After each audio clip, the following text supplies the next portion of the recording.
Hello friends, सगळ्यांचे मनापासून स्वागत आहे मायसेल्फ तक्ष या चॅनलवर। आज मी तुम्हाला सांगणार आहे बाळांना कोलिक पेन का होत असतो आणि याच्यावर आपण काय घरगुती उपाय करू शकतो। तर कोलिक पेन म्हणजेच बाळाला पोटदुखी, हे सतत गॅसेस होणे आणि सतत बाळाचं पोट दुखणे हे खूप नवीन जे नवजात बालक असतात त्यांच्यामध्ये ही खूप कॉमन गोष्ट आहे। आपण याचे घरगुती उपाय करून हे बरं करू शकतो। बाळाचं पोट दुखणं हे मोस्टली आपण बघतो की बाळ रात्रभर खूप परेशान करतं, आपल्याला समजतच नाही की बाळाला काय झाले। पण पोटदुखी हा पण एक महत्त्वाचं कारण असू शकतं बाळ रात्रभर रडण्याचं। अशातच बाळाला आपण कोणते उपचार घरच्या घरी लगेच देऊ शकतो आणि बाळाला आराम पडू शकतो हेच मी तुम्हाला या व्हिडिओमध्ये सांगणार आहे। कोलिक पेन म्हणजे बाळाच्या पोटात गॅसेस होऊन बाळाच्या बेंबीच्या जवळच्या एरियामध्ये बाळाला त्रास होत असतो, म्हणून बाळ रात्रभर जोरजोरात रडतं। आज मी तुम्हाला असे 3 घरगुती उपाय सांगणार आहे की जे उपाय केल्याने तुमच्या बाळाची पोटदुखी होईल कायमची बंद। तर हो, हे 3 घरगुती उपाय तुम्ही बघा आणि तुमच्या बाळासाठी सुद्धा करा। तर बघा, व्हिडिओ संपूर्ण बघा, मी सांगणार आहे।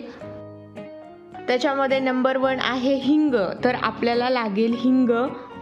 हिंग हा बाळाच्या पोटदुखीवर फार गुणकारी आहे, कारण हिंगामध्ये असे काही घटक असतात ज्याच्यामुळे बाळाची पोटदुखी, बाळाला होणारा पोटात पेन, ह्या पेन स्टॉप करण्यासाठी आणि गॅसेस रिलीव्ह करण्यासाठी हिंग फार महत्त्वाचं घटक आहे।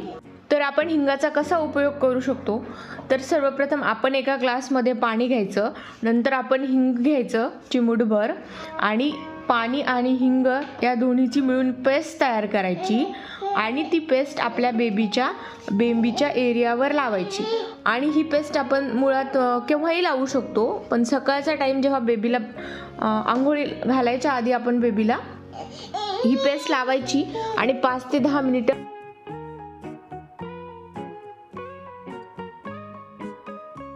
तसंच ठेवायचं आणि 5 ते 10 मिनिटांनंतर आपण बाळाला आंघोळ घालू शकतो। असं तुम्ही लगातार 3 ते 4 दिवस करा, बघा तुमच्या बाळाचे गॅसेस पण कमी होतात आणि बाळाची पोटदुखीवर हा उपाय खूप गुणकारी आहे। मी पण माझ्या बेबीसाठी हाच उपाय करत असते।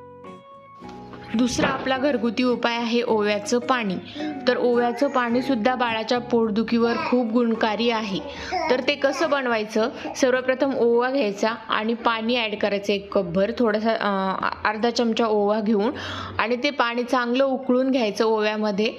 आणि हे थंड झाल्यानंतर आपण आपल्या गाळणीने पाणी गाळून घ्यायचं आणि ते बाळाला 2-2, 3-3 थेंब असं बाळाच्या एजनुसार, आपल्याला माहीत असते की बाळाच्या वयानुसार आपण बाळाला किती ml देऊ शकतो, तशाप्रमाणे आपण बाळाला ते पाणी द्यायचं।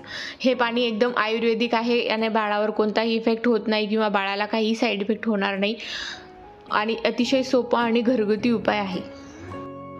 नंबर 3 आहे सोप। तर बाळाला सोपचं पाणी ओव्याच्या पाण्यासारखंच उकळून बाळाला आपण सोपचं पाणी सुद्धा पाजू शकतो आणि हे पण एकदम सोपं घरगुती उपाय आहे। हे केल्याने सुद्धा बाळाच्या पोटदुखी थांबण्यास मदत होते, बाळाचे गॅस रिलीव्ह होण्यास मदत होते।